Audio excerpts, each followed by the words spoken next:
Shalom, selamat pagi jemaat Tuhan. Berjumpa kembali dalam doa pagi online.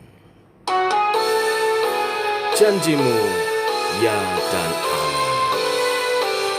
Aku percaya janjimu ya dan amin. Kasihmu setia di dalam hidupku. Aku percaya anugerahmu besar, lebih dari semua yang dapat ku pinta.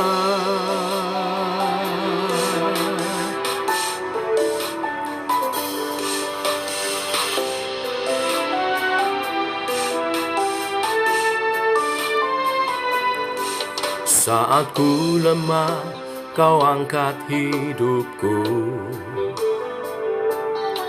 Saat ku jatuh, kau topang tanganku. Kau penolongku yang setia, ku percaya padamu. Juru selamatku, tempat pengharapanku.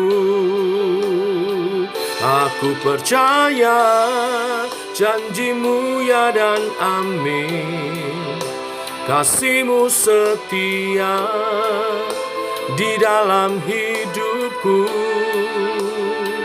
Aku percaya anugerahmu besar, lebih dari semua yang dapat ku pinta.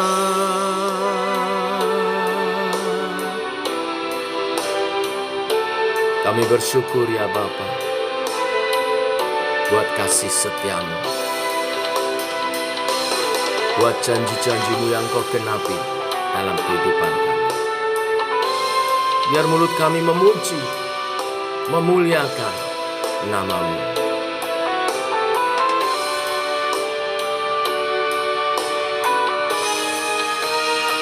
Aku percaya janjimu ya dan amin.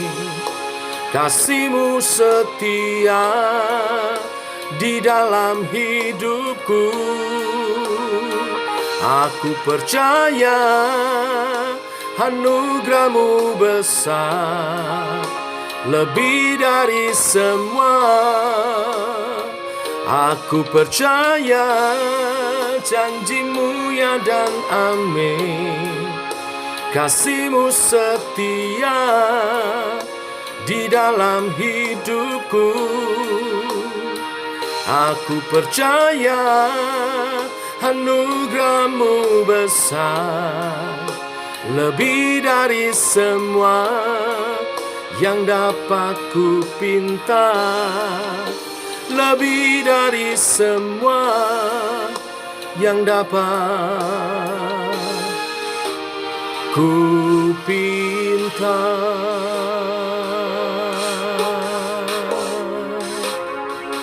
Ku percaya janjimu ya dan amin.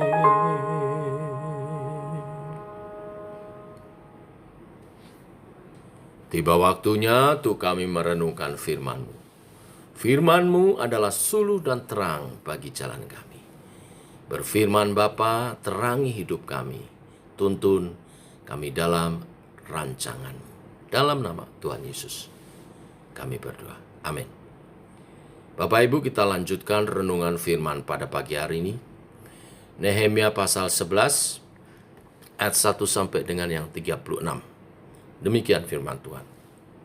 Para pemimpin bangsa menetap di Yerusalem, sedang orang-orang lain membuang undi untuk menentukan 1 dari 10 orang yang harus menetap di Yerusalem, kota yang kudus itu. Sedang yang 9 orang lagi tinggal di kota-kota yang lain. Orang-orang memuji setiap orang yang rela menetap di Yerusalem. Inilah kepala-kepala provinsi Yehuda yang menetap di Yerusalem. Sedang di kota-kota di Yehuda setiap orang, yakni orang-orang Israel awam, para imam, orang-orang Lewi, para budak di bait Allah, dan keturunan para hamba Salomo tinggal di tanah miliknya, di kotanya sendiri. Di Yerusalem tinggal orang-orang dari Bani Yehuda dan Bani Benyamin, dari anak-anak Yehuda, Atanya bin Usia bin Zakaria bin Amaria bin Sefaca bin Mahalaelel dari Bani Peres, dan Maasea bin Baruk bin Kolose bin Hasaya bin Adaya bin Yoyarib bin Zakaria, keturunan orang Shela. Semua Bani Peres yang tinggal di Yerusalem berjumlah 468 orang yang gagah perkasa. Dan inilah Bani Benyamin, lalu bin Mesulam bin Yoed bin Pedaya bin Kolaya bin Maasea bin Itiel bin Yesaya, dan sesudah dia Gabai, Salai, 928 orang. Yoel bin Sikri adalah pengawas mereka, sedang Yehuda bin Hasenua adalah wakil penguasa kota. Dari para imam, Yedaya bin Yoyarib, Yakin, Seraya bin Hilkia, bin Mesulam bin Sadok bin Merayot bin Ahitub, pemuka rumah Allah, dan saudara-saudara mereka yang bertugas di rumah itu, 822 orang. Pula Adaya bin Yeroham bin Pelalia bin Amri bin Zakaria bin Pasihur bin Malkia, dan saudara-saudaranya, kepala-kepala kaum keluarga, 242 orang. Dan Amasai bin Asareel bin Ahsai bin Mesilemot bin Imer, dan saudara-saudara mereka, pahlawan-pahlawan yang gagah perkasa, 128 orang, dengan Sabdiel bin Gedolim sebagai pengawas mereka. Dari orang-orang Lewi, Semaya bin Hasub bin Asrikam bin Asabia bin Buni. Pula Sabetai dan Yosabat, kepala-kepala orang-orang Lewi yang mengawasi pekerjaan di luar rumah Allah. Lalu Matanya bin Mika bin Sabdi bin Asaf, pemimpin yang mengangkat nyanyian syukur dalam doa. Dan Bakbukia, orang kedua di antara saudara-saudaranya, dan Abda bin Sabua bin Galal bin Yedutun. Semua orang Lewi di kota kudus ada 284 orang. Para penunggu pintu gerbang, Akub dan Talmon dengan saudara-saudara mereka yang mengadakan penjagaan di pintu-pintu gerbang, berjumlah 172 orang. Selebihnya dari orang-orang Israel awam dan dari para imam dan orang-orang Lewi ada di semua kota Yehuda, masing-masing di tanah pusakanya. Tetapi para budak di bait Allah tinggal di Ofel, Siha, dan Gispa, adalah pemimpin para budak di bait Allah itu. Pengawas orang-orang Lewi di Yerusalem adalah Uzi bin Bani bin Hasabia bin Matanya bin Mika dari Bani Asaf, yakni para penyanyi yang menyanyi sementara berlangsungnya kebaktian di rumah Allah. Karena mengenai mereka ada perintah raja yang menetapkan peraturan untuk para penyanyi menurut keperluan setiap hari. Betalia bin Mesebabeel dan dari Bani Serah bin Yehuda diperbantukan kepada raja untuk segala urusan mengenai bangsa itu. Tentang tempat-tempat kediaman di daerah perladangan, sebagian dari Bani Yehuda tinggal di Kiryat Arba dan segala anak kotanya, di Dibon dan segala anak kotanya, dan di Yekabseel dan desa-desanya, di Yesua, di Molada dan Bet-Pelet, di Hasar Sual, di Beersheba dan segala anak kotanya, di Siklak, di Mekona dan segala anak kotanya, di En Rimon, Sora, Yarmut, Sanoah, Adulam, dan desa-desanya, di Lakis dan ladang-ladangnya, dan di Aseka dan segala anak kotanya. Demikian mereka berkampung dan dari Beersheba sampai Lebak Hinom. Dan Bani Benyamin tinggal mulai dari Geba, di Mikmas, di Aya, di Betel dan segala anak kotanya, di Anatot, Nob dan Ananya, di Hasor, Rama dan Gitaim, di Hadid, Seboim dan Nebalat, di Lot dan di Ono, lembah tukang-tukang. Beberapa rombongan orang Lewi dari Yehuda bergabung dengan orang Benyamin. Sampai di sini pembacaan firman kita. Bapak, Ibu, Saudara, ketika Israel dan Yehuda ada di dalam pembuangan, perlahan-lahan Yerusalem menjadi kota yang mati, rusak, dan hancur. Kota itu ditinggalkan penduduknya dan menjadi sunyi, dan bangunan-bangunan yang ada hanyalah reruntuhan. Keadaan makin parah karena sejak kembalinya orang Yahudi menempati daerah Yehuda itu, sikap permusuhan dari penduduk yang telah mengambil alih tanah Yehuda dan tinggal di sana menjadi semakin terlihat, terutama ketika rencana pembangunan tembok semakin terdengar. Tetapi Yerusalem harus dipulihkan. Maka harus ada penduduk Israel yang tinggal di sana dan membangunnya kembali, sehingga menjadi kota yang hidup seperti yang Tuhan kehendaki. Di pasal 11 ini Nehemia menentukan siapa yang akan tinggal di Yerusalem. Dan ia mengenakan undian. 1/10 penduduk Israel yang telah kembali dari pembuangan akan dipindah ke Yerusalem. Dan mereka adalah para pemimpin dan rakyat yang terpilih berdasarkan undian tadi.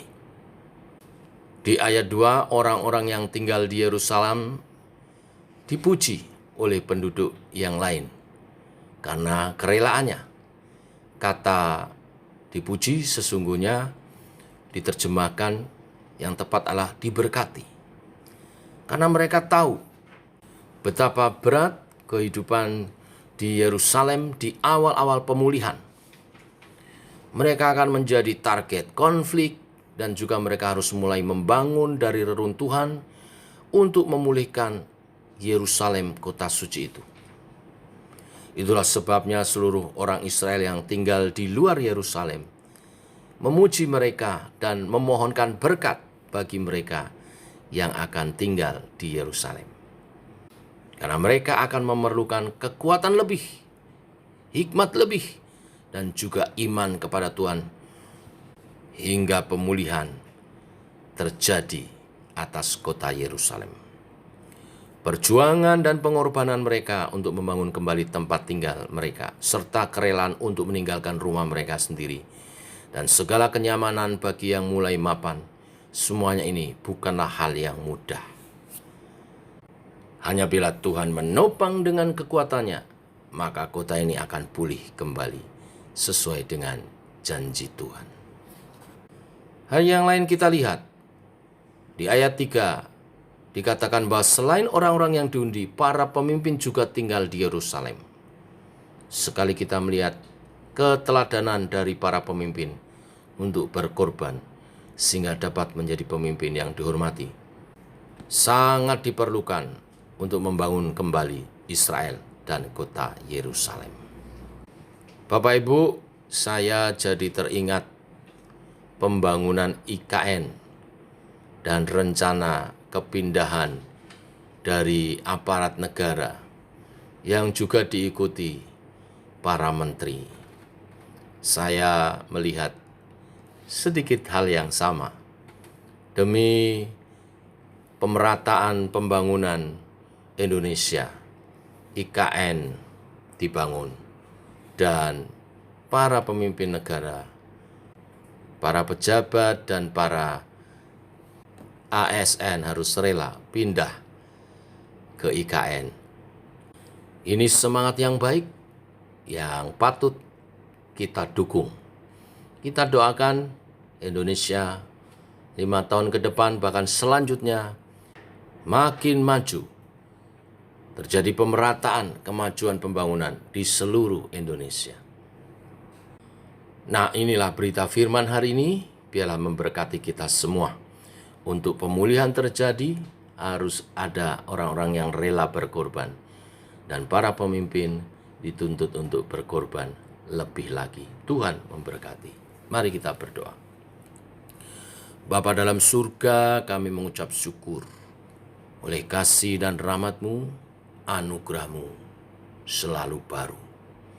Demikian pagi hari ini, Engkau mengajar kepada kami nilai-nilai pengorbanan. Bila kami merindukan pemulihan gereja Tuhan, keluarga, negara kami terjadi, maka harus ada orang-orang yang rela berkorban. Dan biarlah itu adalah kami. Seperti umat Israel yang rela untuk tinggal di Yerusalem yang hancur, tinggal reruntuhan dan harus membangun kembali. Di tengah tantangan penduduk-penduduk bangsa lain yang ada di sekitar mereka yang berusaha menghambat.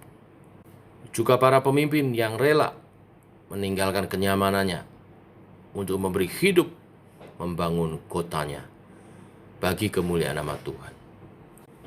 Demikian kami rindu terjadi atas JKI Sema. Banyak orang yang rela berkorban untuk pekerjaan Tuhan dimajukan, untuk terjadi pemulihan, untuk jiwa-jiwa bertobat dan diubahkan kehidupannya. Terima kasih Tuhan. Roh Kudus bekerja di antara kami, firman Tuhan digenapi, janji-janji Allah dinyatakan. Dalam nama Tuhan Yesus Kristus. Amin. Demikian saudara, doa pagi kita. Selamat pagi, selamat berjalan bersama dengan Tuhan. Semangat. Shalom.